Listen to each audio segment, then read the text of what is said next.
Hi, I have a written journal for you. I'm almost caught up with the written ones. This one is from 6/11, and that day was 6 deer on the Mayan calendar. Sometimes we can make big changes, but usually they're rather small, incremental. If we'll just settle down into heart, of course, and slow down a bit, things may go better. We may be in a big rush to make the great shift, to ascend, to get the heck out of here, or whatever. Well, let's just set that aside for now and look at something.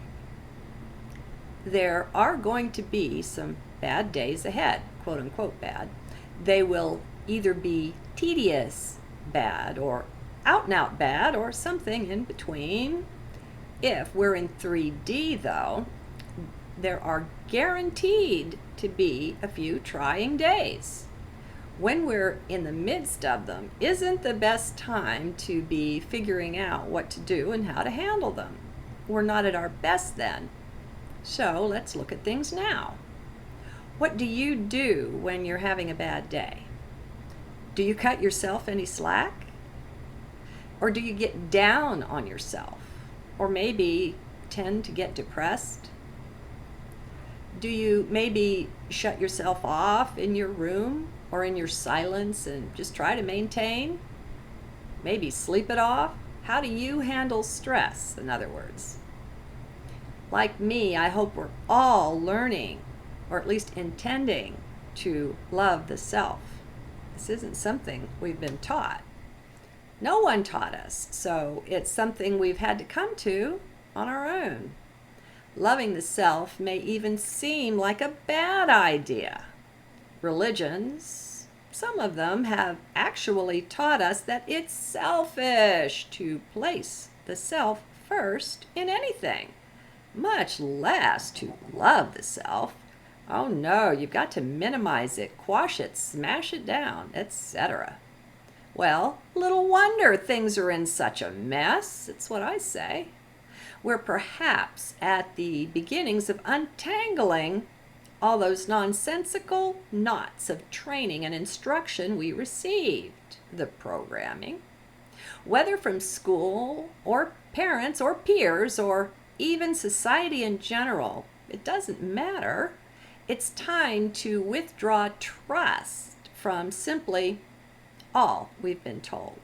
Time to question everything. Are you ready? It will lead to some shakeups, some awkward times for sure, but oh, how worthwhile I'm finding it to be. Loving the self, what an idea. Yet we're finding that if we don't have true self-love, then we don't truly have love to give. Our love for others is somehow incomplete.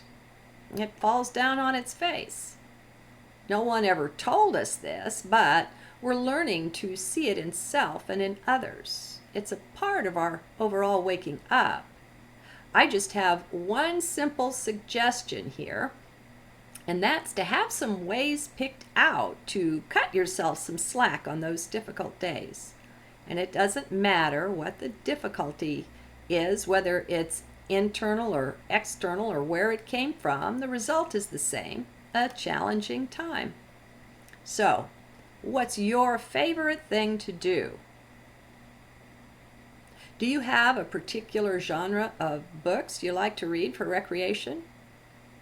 Maybe you think you should have outgrown that, so you don't generally let yourself indulge in it these days.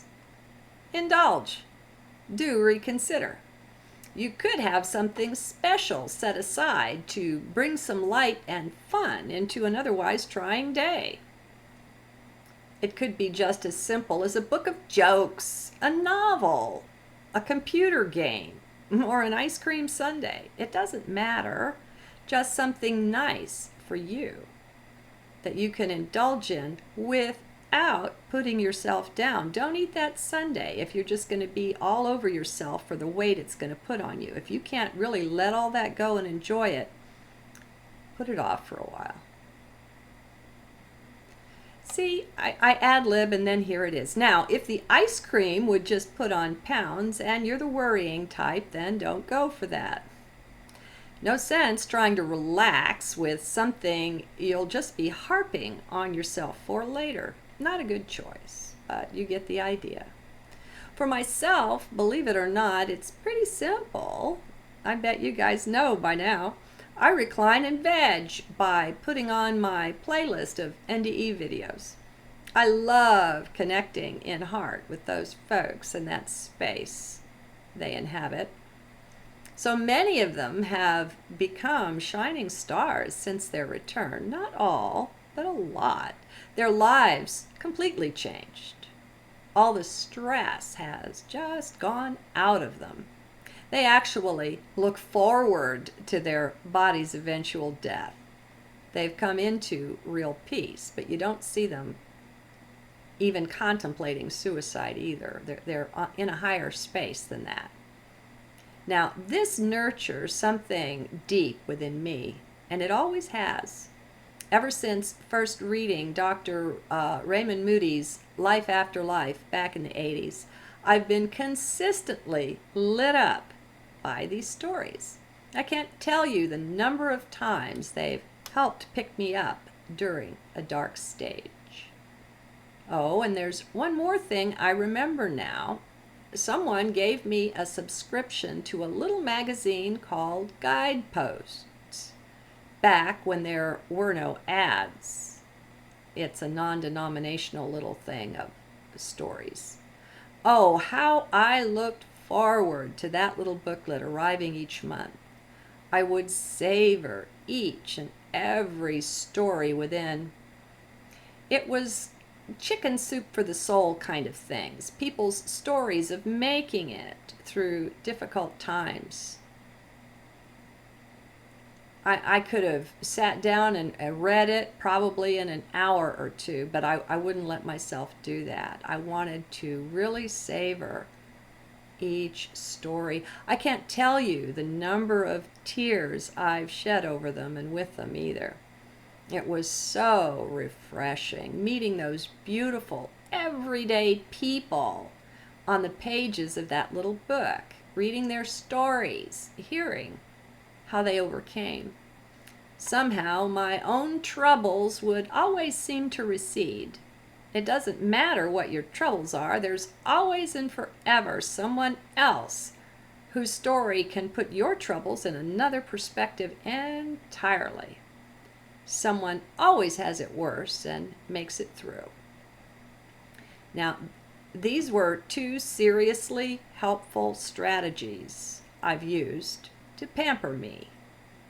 I kept that Guidepost subscription active for many years, and sometimes I'd get out the old ones for a reread when I just couldn't seem to get enough. Let a few years go by and it could be like the original read at times. So I just wanted to share that, how I found those two ways to nurture my soul through hard times. My hope is that you'll be inspired to come up with something equally nurturing for yourself. Remember, whenever we love and cherish the self, this blessing is multiplied across and throughout our quantum hologram here. What you do for yourself isn't only for you, it's for all of us, your greater self. Can you or will you shift your vision to take this in? That's my hope. And hey, why not leave your ideas in the comments section? That way you may inspire others to come up with their own special treats too. I mean, barefoot coffee can be a lot of fun, watching the sunrise. The bottom line isn't so much in what you do, it's in how you do it, in the nurturing essence of it. Do you see? When we stand for our life review on the other side, it's never what we did, but why and how. What were we after? What was our motivation?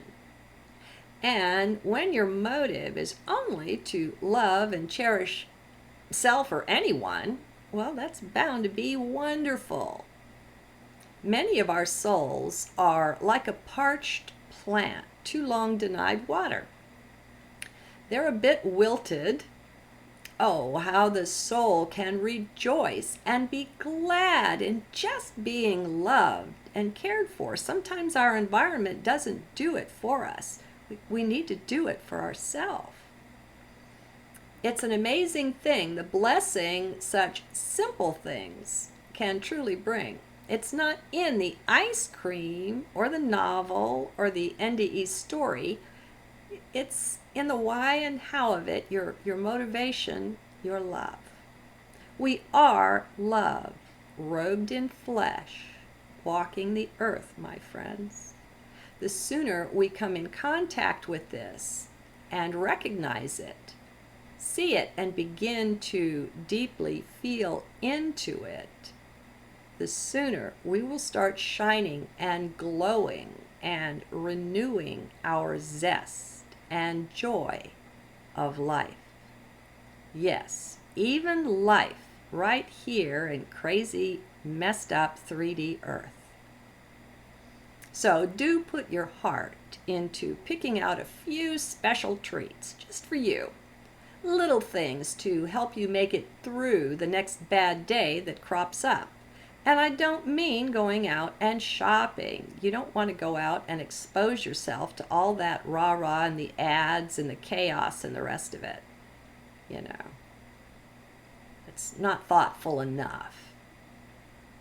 If we can see those days as opportunities to reach out with love and nurture our soul through them, oh, what a difference that can make overall. It's like the old Southern lady who, at her NDE life review, discovered that all of her religious attendance and charity and volunteering and donating was less valuable than helping someone who was frail get across the road. It's those little things that your heart inspires you to do where you just reach out and lend a hand. Many people say at their NDE they discovered that was really important.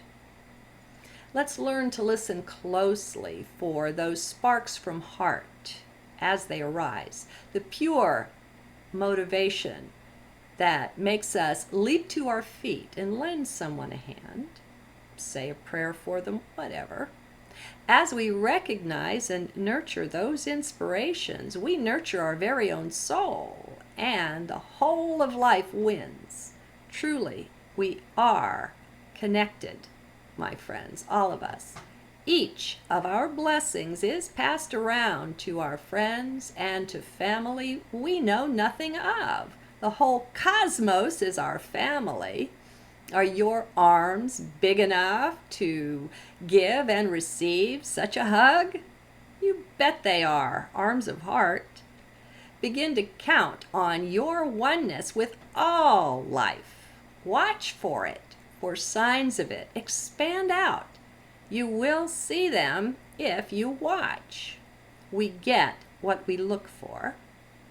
Let's look only for the good stuff and handle the challenging stuff as it comes in. You know, the challenging stuff will arrive now and then, but it too is all good. And if we've got our batteries recharged from soul nurturing, we'll be better able to perceive that. Meanwhile, we can magnify the true beauty in life by simply seeing it. Each one can do that. Likewise, we can train our children up in true heart vision. But watch out. When you start training a child this way, don't be surprised if your child will be likewise training you. Be the eyes of God, my friends.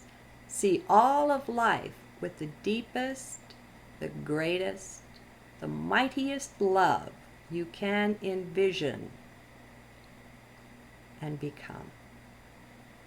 And then take it a step farther. You know that God would. With God vision, with eyes of heart, we can truly transform a world or even a cosmos. Hey, why not, right? No limits at all. Only love.